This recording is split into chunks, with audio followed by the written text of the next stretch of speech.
전남 순천부터 여수까지 24km를 위협 운전을 하고 회사까지 또 쫓아가서 행패를 부린 사람들이 붙잡혔습니다. 백기종 전 서울수서경찰서 강력팀장, YTN 사회부 강진원 기자와 함께 한 주간의 사건, 사고 소식 짚어보겠습니다. 두 분 어서 오세요. 안녕하세요. 안녕하세요. 요즘은 블랙박스가 있어서 이런 사건이 일어나면은 바로 그 신고도 되고 또 수사도 되고 그런 상황이죠. 네, 중요한 증거물로 활용되고 있는데요. 먼저 화면 저희가 확보한 게 있는데 화면을 보시면서 좀 설명을 좀 드리도록 하겠습니다. 조금 전 그 사건입니까? 네. 네, 지난 3월 중순 새벽에 전남 순천과 여수 사이에 있는 자동차 전용 도로에서 이제 발생한 사건입니다. 이제 화면 보시면 알겠지만 이제 차들이 가고 있죠. 차선 변경을 할 수 없는 터널 안입니다. 근데 앞에 보시면 외제차 한 대가 이제 차선을 자꾸 바꿔가면서 중앙선 몰고 달리네요. 그렇죠. 지금 그 터널 안 같은 경우에는 점선이 아니라 그 실선이기 때문에 그 차선 변경을 할 수가 없거든요. 그쵸. 근데 저렇게 왔다 갔다 하면서 이제 차가 움직이지 못하도록 저렇게 지금 방해 운전을 하고 있는 장면입니다. 계속 24km를 저렇게 갔다 그렇죠. 다닙니까? 저렇게 계속 24km를 가면서 이제 그 피해 운전자, 지금 여기 뒷차량에 있는 피해 운전자가 이제 여수 산업단지에서 일을 하시는 분인 것 같은데 여수 산업단지 안에까지 이제 쫓아서 들어가서 행패를 부렸다고 하더라고요. 네. 그래서 결국 그 경찰이 보복 운전 혐의로 운전자와 일행 등 3명을 현재 입건한 상태입니다. 왜 그런 겁니까? 그런데 왜 발단이 전에 거죠? 그 제가 취재한 바로는 이 직전에 또 이제 차선 끼어들기 같은 그런 좀 그 사건이 있었던 것 같더라고요. 그래서 왜 내 차선 앞으로 차 끼어드느냐. 그래서 지금 보복 운전을 한 게 아닐까라는 지금 추측입니다. 순간 욱하고 치밀어 오르는 화를 참지 못한 걸로 보이는데 제가 저 블랙박스 화면을 보니까 지그재그로 운전을 하고 급제동을 하고 상당히 위협적이더라고요. 그렇죠. 저 사건뿐만 아니라 최근에 뭐 삼당봉 사건, 가스총 위협 사건, 보복 운전 사건이 유난히 많았는데 많죠. 어떤 처벌을 받게 되나요? 이 사실 이제 한마디로 로드 게이지인데 저게 이제 그 테일 게이팅이라 그래가지고 차의 뒤 트렁크에 바짝 쫓아가는 거거든요. 근데 가장 큰 위험 사고 유발 요인으로 그 밝혀지고 있어요. 왜 그러냐면 뒤에서 상향등을 켜고 바짝 다가오게 되면 굉장히 앞차가 당황하게 됩니다. 그래서 놀래서 결국은 다른 사고를 피해자가 유발하고 뒤에서 테일게이팅 했던 차량 운전자는 도망가 버리거든요. 테일게이팅이라는 게 쫓아 따라왔다는 그렇죠. 게 꼬리를. 뒤에 바짝 따라붙어 테일게이트가 뒷 차량 않고. 트렁크를 얘기하는 거잖아요. 네. 그래서 이 테일게이팅이 가장 위험한데 로드 레이지 중에서도. 그런데 문제는 지금 이런 사고 앞에서 말씀을 우리 앵커께서 하셨지만 사실 이 폭력에 의한 처벌에 관한 법률 제3조 1항에 보면 소위 흉기나 위험한 물건을 가지고 저런 범죄를 하게 되면은 1년 이상의 유기징역. 그러니까 최대 이게 1년 이상 유기징역이니까 무기징역형까지도 가능하다는 얘기거든요. 피해 정도에 따라서는. 이런 중한 처벌을 가지고 있는데도 불구하고 저런 범죄를 하는 거는 아마 계도라든가 또 여러 가지 어떤 응징적인 효과를 모른다는 얘기죠.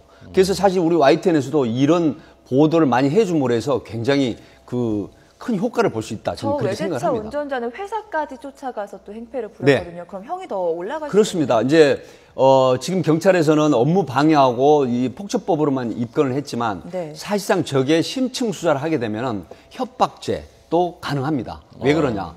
그 회사까지 쫓아가서 그 사람 불러오지 않으면 폭발을 시켜버리겠다라는 이런 행위를 했거든요. 저겁니까? 저 강 기자 저 화면입니까? 지금 회사에 따라 들어간 거예요? 네네. 네, 그렇습니다. 그래서 그런 부분도 처벌이 가능한 그런 범죄입니다.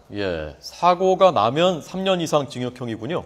사고를 지금 내면. 이게 좀 분리를 해서 봐야 될 필요가 있을 것 같은데요. 일단은 이제 제가 대략적인 내용을 좀 설명을 좀 드리면 이제 기존에는 이제 보복 운전으로 처벌을 하기가 좀 쉽지가 않았습니다. 이제 뭐 예전에는 블랙박스 같은 그런 자료도 별로 없었던 데다가 피해자 일방적인 주장만 가지고 이제 뭐 형법상 그 폭력 행위로 처벌하기가 쉽지 않기 때문에 그랬었는데 일단 제가 들어오기 전에 알아보니까 기존 같은 경우에는 증거 부족 등의 이유로 이제 단순한 난폭 운전 처리를 해가지고 범칙금 4만 원 정도만 물었다고 하더라고요. 근데 이제 이런 그 보복 운전 행위가 계속 그 불거지고 좀처럼 가라앉지 않고 계속 어떻게 보면은 계속 양산되는 그런 추세다 보니까 얼마 전에 이제 경찰에서 보복 운전 처벌을 강화하겠다 이렇게 얘기를 내놨습니다. 그래서 내놓은 게 앞으로는 도로교통법이 아닌 형법상의 폭력 행위로 처벌하겠다. 이렇게 보면 이제 보복 운전으로 사고가 났을 경우랑 사고가 나지 않았을 경우 두 가지 경우로 나눠서 볼 수가 있는데 사고가 났을 경우에는 3년 이상의 징역형,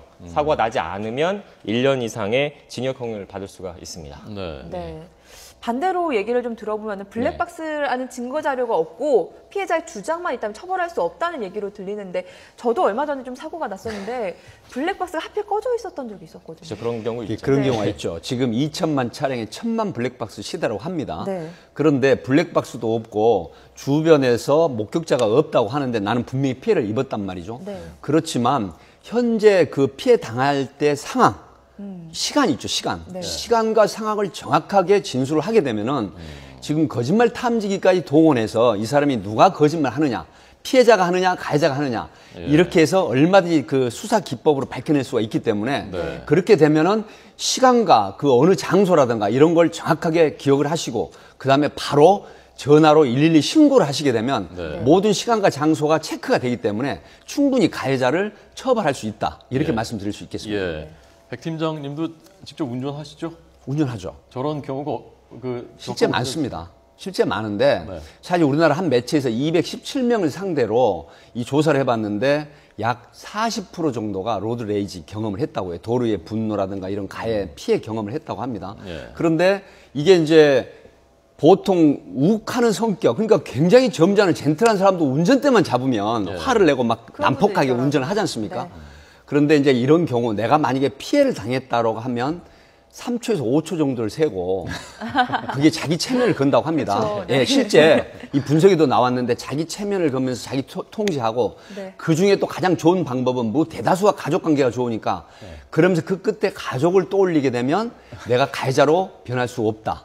이렇게 되고요. 그 다음에 그 매체에서 연구 결과를 보면은 지금 보통 깜빡이를 켜거나 손만 들어줘도 90%가 사고가 안 나는 그렇죠. 이런 건데 참 중요한 건데요. 이게. 그래서 그런 부분을 좀 새겨 들으셔서 아마 참고를 하시면 좋을 것 같습니다. 강진원 기자도 YTN에서 아주 그 신사적인 기자 중에 한 명으로 유명한데 혹시 운전대 잡으면 돌변하는 거 아닙니까? 저도 가족과 이제 있기 때문에 가족을 생각하는군요. 가족을 생각하고 있습니다. 근데 참고로 이제 피해자분 이제 그 시청자분들께서 이제 보복 운전과 관련해서는 피해자가 되실 수도 있고 가해자가 되실 수도 있기 때문에 경찰이 얼마 전에 이제 처벌을 강화하겠다고 하면서 보복 운전의 기준을 내놨습니다. 제가 그 보복 운전의 기준을 설명을 해드릴 테니까 잠시 참고를 하시고. 자, 잠시만요, 강 기자. 그럼 그 설명해 주시기 전에 지금 자막으로 먼저 전해드리고 있는데요. 북한이 자신들의 영해, 그러니까 자기들이 주장하는 영해죠. 거기를 침범하면 조준 사격을 하겠다. 그러니까 우리 함정을 쏘겠다는 얘기입니다. 그것이 뭐 어선 얘기일 수도 있고 군함 얘기일 수도 있겠는데 조준 사격하겠다라고 어제도 위협했는데 오늘 또 위협을 했습니다. 그리고 어제는 조금 전 저희가 전해드린 대로 잠수함에서 탄도미사일을 쏘는 그 실험을 했고 김정은이 직접 참관을 했었는데 오늘 또 북한이 연 이틀 조준 사격을 하겠다. 서해에서 도발하겠다라고 위협을 했다는 것입니다. 네, 북한은 맞설 용기가 있다면 도전해보라라는 입장을 밝혔고요. 우리 군 역시 북한이 도발을 했을 경우 단호하게 응징하겠다라는 입장을 밝혔습니다. 최윤희 합참의장이 오늘 그러지 않아도 어제 그 북한의 그 위협 때문에 오늘 서해에 있는 이함대 사령부를 방문했었고요. 도발을 만약에 해온다면 처절하게 응징하라라고 강조를 했었는데 오늘 다시 또 북한의 두 번째 이틀째 위협이 있었고 그래서 지금 한미연합사령관과 긴급 협의에 들어갔다. 그냥 물론 말로만 하는 것일 수도 있지만 이틀 연속했다는 것은 징후로 봤을 때 실제로 도발할 가능성도 있다고 본 것 같습니다. 그래서 한미연합사령관과 긴급 협의에 들어갔다는 속보가 조금 전 전해졌습니다. 네, 주요 군 사령관들과 화상회의를 통해서 안보 태세를 점검하고 있다고 하는데요. 자세한 소식 들어온 대로 다시 전해드리도록 하겠습니다. 네, 자 죄송합니다, 관 기자 다시. 무거운 소식이 나와가지고 일단 제가 다시 화제를 좀 돌려 정리를 좀 해드리면 일단 경찰에서는 보복 운전 기준을 이제 크게 세 가지로 보는 것 같습니다. 첫 번째 같은 경우에는 앞서 이제 화면에서 보셨듯이 이제 앞차를 막거나 앞차를 추월한 뒤에 급하게 막아서는 행위, 그리고 앞차를 이제 운전을 하다 보면은 한쪽으로 자꾸 옆으로 붙어서 이제 그걸 피하다 보면 제가 운전하는 입장에서는 갓길로 붙게 되지 않습니까? 그쵸. 그런 행위. 그리고 지그재그로 운전해서 이제 자동차에 뒤따라오는 자동차의 진로를 방해하는 이 세 가지 행위를 일단 보복 행위의 기준으로 본다고 하고요. 이제 여기에 대해서 처벌을 강화하겠다고 하니까 이제 그 마음에 좀 여유를 가지시고 운전하는 것도 좋을 것 같습니다. 자, 저는 이것도 하나 좀 짚고 싶은데요. 물론 이 보복 운전하는 것 굉장히 이건 뭐 말할 수 없이 나쁜 행위죠. 그런데 그걸 유발시키는 행위들이 있습니다, 분명히. 이 사람이 그렇게 화가 났을 정도에는 그렇게 무리하게 운전하는 또 사례들이 있거든요, 그렇죠. 도로 위에서. 그래서 그 사람한테 그런 행동을 유발시킨단 말입니다. 그렇습니다. 자, 이것도 하지 말아야 되는 일입니다. 네. 이것도 좀 짚고 넘어갔으면 좋겠습니다. 네, 또 욱할 때는 백계종 팀장님 말씀하신 대로 한 3에서 5초 정도 좀 한 템포 쉬어가시면 좋을 것 같습니다. 가족들 얼굴 생각하고요. 네. 자, 이번에는 좀 안타까운 소식 전해드리겠습니다. 어제가 5월 8일 어버이날이었는데 세월호 사고로 숨진 단원고 학생의 아버지가 목을 매 숨진 채 발견이 됐습니다. 이 사건 한번 정리해 볼까요? 네, 저희도 그 발생 시점은 어제 낮 12시 반쯤입니다. 이제 그분 자택이 안산시 단원구에 있는 단독주택인데 이제 58살 그 권상혁 씨께서 이제 자택 부엌에서 이제 목을 매서 숨져 있는 거를 이제 동생분이 발견을 했습니다. 네. 이제 이 돌아가신 분께서는 이제 지난해 세월호 참사 때 숨진 안산 단원고 2학년이었던 권순범 군의 이제 아버지인데요. 이제 공교롭게도 어제 그 앵커께서도 얘기했지만 그 어버이날이었는데 또 그날이 이제 돌아가신 분의 생일이었다고 합니다. 그래서 동생분이 이제 생일이고 하니까 이제 밥이라도 한번 먹자라고 그런 생각이 연락을 했는데 이제 전화 연락이 되지 않아서 혹시나 하고 이제 자택에 가봤더니 좀 그런 안타까운 사건이 좀 있었던 것 같습니다. 그리고 아직까지 뭐 현재 유서는 발견되지 않았고요. 그 현재 타살 정황도 없는 것으로 일단 경찰은 좀 보고 있습니다. 그래서 유족들을 상대로 정확한 경위를 조사하겠다. 이게 현재까지 경찰의 입장입니다. 네. 선진국에선 보면 이런 큰 참사 비극이 있으면 그 가족들, 남은 가족들도 계속 관리를 해주고 상담해주고 하는데 우리도 물론 그 프로그램이 있다고 합니다만은 좀 형식적이고 실제 효과가 있느냐라는 그런 부분들이 계속 제기가 돼 왔었거든요. 네, 그런 것 같습니다. 뭐 앵커께서도 말씀하셨지만 안산 단원고 이 사건이 터지고 나서 뭐 고려대학교 병원이라든지 안산시청이라든지 교육당국에서 이제 모두들 전문 상담 교사나 아니면 전문 치료 프로그램들을 만들고 이렇게 했었는데 이게 참 그 말씀하셨던 것처럼 실제로 자기 가족의 그런 안타까운 상황을 처한 가족의 입장에서는 그런 프로그램이 있다고 하더라도 이제 마음의 상처를 치유하는 데 좀 한계가 있었던 것 같습니다. 그리고 좀 취재를 좀 더 해보니까 이분이 이제 실제로도 좀 그 자제분이 숨지고 나서 마음고생을 좀 많이 했다고 하더라고요. 그래서 좀 안타깝습니다. 네. 어제가 이제 어버이날이어서 이런 사건이 일어나는 게 더 안타까움을 더하고 있고 5월이 가정의 달이라서 가족과 그렇습니다. 함께 할 수 있는 시간들이 참 많은데 이럴 때 반대로 가족이 없는 사람들은 더 많이 쓸쓸하고 외롭다고 하는데 그래서 일어나는 사건, 사고 사실 이게 이제 있다고. 일종의 그 독고사거든요. 그러니까 지금 이분이 이제 그 부인하고 이제 이혼하고 그 아들이 이제 그 부인과 살았지만 이게 어머니를 모시고 이제 혼자 살면서 굉장히 많은 외로움이나 그 고독감을 느꼈을 거라고요. 그리고 특히 이 가정의 달, 앵커께서 말씀하셨지만 가정의 달을 맞이해서 뭐 5월 5일이나 어버이날, 어린이날 이런 가족들이 그 같이 행동하고 즐기는 이런 모습들을 보면서 더욱 애로움이나 고독감이 적게 되죠. 이렇게 되니까 이제 그 허무감이라든가 어떤 그런 그 무잼이라든가 이런 게 이제 엄습하면서 트라우마가 결국은 커지는 것이죠. 그렇게 돼서 특히 그 5월이라든가 이 가족이 많이 어울리는 계절에 소위 극단적인 선택을 택하는 그런 분들이 많은데 굉장히 안타까운 상황이고 사실 트라우마 부분은 우리가 국가적으로 이런 부분을 그 대응해서 시스템을 갖춰서 치료하고 사실은 들여다봐야 되는 시점이거든요. 어떤 정치적인 이슈를 떠나서 그런 부분이 좀 부실하다는 거는 사실 이런 측면에서 아마 또 한 번 드러내는 것처럼 그렇게 생각이 됩니다. 뭐 덧붙이실 거 없으시죠? 네, 제가 취재한 내용은 좀 많은데 이제 어떻게 보면은 좋지 않은 일이고 또 조심스러운 부분들이 좀 있어서 이 부분은 여기까지 좀 정리하는 게 좋을 것 같습니다. 다음 결핵이 발생했다는 소식인데요. 후진국병이라고 했는데 인천에서 집단 발병했다고요? 또 인천 연수구에 있는 한 중학교인데요. 이 내용이 좀 보면 그동안 관리가 좀 제대로 안 됐다라는 좀 안타까운 면이 좀 있는 것 같습니다. 이제 인천 연수구에 있는 한 중학교에서 이제 학생과 교사 100여 명이 이제 결핵에 감염돼서 이제 어제부터 16일까지 지금 임시 휴교에 들어간 상태입니다. 역학조사를 해보니까 3학년생 가운데서 9명, 그리고 9명이 이제 활동성 결핵 확진 판정을 받았고요. 학생과 교사 90여 명은 잠복 결핵 확진 판단을 받았습니다. 근데 아직 역학조사가 끝난 게 아니기 때문에 지금 현재는 100여 명인데 이것보다 더 많은 사람들이 돼 있었던 상태일 수도 있다. 이게 지금 문제인 것 같습니다. 지금 100여 명이 감염됐고 네. 휴교령까지 내려졌는데 왜 이렇게 감염자가 늘어난 건가요? 지금 일단 제가 취재를 좀 해보니까 최초 감염자는 이제 3학년에서 지금 확진 판결, 그 활동성 결핵 확진 판정을 받은 받은 학생들이 많은데 네. 이제 최초 감염자는 이제 3학년에 다니는 학생이었습니다. 네. 이 학생이 이제 지난해 말부터 기침 증세를 보였는데 이게 그냥 단순 감기 또는 그냥 기침이라는 생각만 가지고 학교를 다녔던 것 같습니다. 이 추정컨대.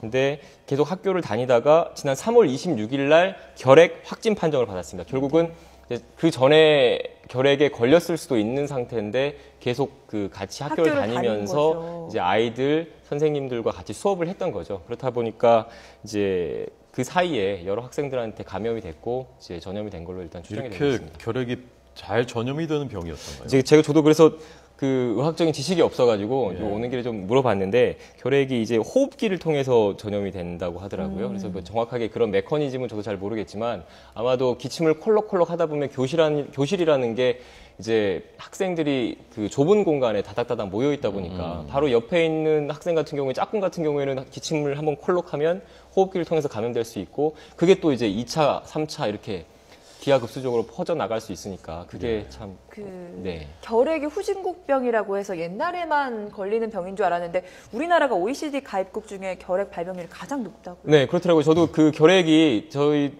세대 같은 경우에도 이제 아직은 잘 모르는 병이고 네. 예전에는 보면 TV 같은 데 보면 콜록콜록 하다 보면 하얀색 그 손수건에 이렇게 피 묻어 있고 이런 그 폐병이라고 그러죠. 이렇게 후진국병이라고 얘기를 해서 저희 나라에도 없어진 걸로 생각을 했는데 조사를 해보니까 OECD라고 하면은 그래도 그 전 세계에서 좀 사는 나라들이 모여 있는 그런 경제협력 개발기구인데 34개 나라가 가입했는데 이 34개 나라 중에서 우리나라가 가장 발병률이 높은 걸로 일단 조사가 됐고요. 15세에서 19세 청소년 발병률이 특히 높다고 합니다. 네.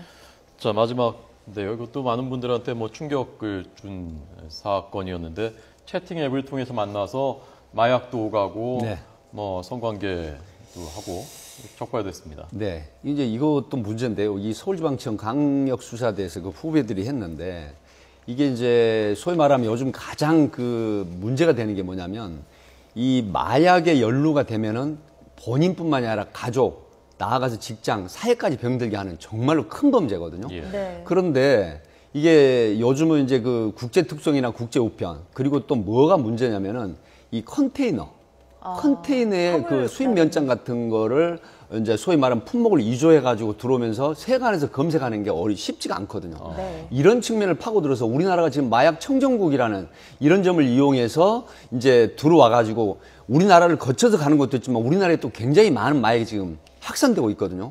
그렇기 때문에 이번에 그 서울지방경찰청 강력수사대 마약기수도 굉장히 좋은 사건을 했었는데 심지어 이게 뭐가 문제되냐면 같은 부부 또 연인끼리 와서 마약 중독이 돼가지고 소위 스와핑이라는 그 상대 연인을 갖다가 이렇게 번갈아 가면서 같이 잠자리를 하는 이런 형태까지 지금 발전을 해서 이게 이제 그 채팅 앱이 또 문제가 뭐냐면은 내 전화번호나 또 바로 삭제가 되거든요. 이 쉽게 말하면 메신저를 글이나. 갔던 그런 부분들이 그래서 흔적을 남기지 않고 수사가 굉장히 어려운데 지금 그 얼마 전에 그 성남서에서 했던 그 탤런트 하나 뭐 구속이 됐죠. 그런 또 유형처럼 이 각 그 버스라든가 지하철이라든가 이런 또 보관함을 이용해서 거기서 직접 본인이 와서 찾아가게 하고 거기다 두고 이렇게 해서 갈수록 수사가 어려워지는데 이런 마약이 점점 문란해지고 있는 이런 성스와핑까지 발전이 된다 그래서 지금 충격을 주고 있죠. 네, 충격적인데 이번에는 이 마약 거래가 채팅 앱을 통해서 이루어졌습니다. 채팅 앱에서도 공공연하게 이제 마약을 팝니다라고 하면은 다른 사람들이 다 알아볼 수 있으니까 은어를 사용해서 마약 거래가 이루어졌다고요? 제가 뭐 그래서 이 자리에서 제가 은어를 말씀드리기는 좀 그럴 것 같고 제가 그래서 들어오기 전에 알아봤습니다. 이게 이런 앱이 있나? 저희가 그 흔히 쓰는 거는 무슨 뭐 이렇게 이런 걸 주로 쓰는데 근데 그 제가 알아보니까 이거 말고 또 그 안드로이드 체제 내에서 그 애플리케이션이 있더라고요. 그래서 제가 들어가서 한번 다운을 받아서 보니까 안에서 그냥 저희 뭐 전화번호라든지 개인정보라든지 이런 게 필요 없이 거기에다가 제가 게시글을 올리더라고요. 뭐 말씀하셨던 것처럼 은어로 뭐뭐 필요하십니까? 라고 은어를 올리면 그 게시판을 보고 이제 다른 사람들이 쪽지를 주면 쪽지를 통해서 연락을 주고받고 이런 식으로 이런 불법적인 실제로 거래들이 그런 거래가 많이 이루어지고 있습니까?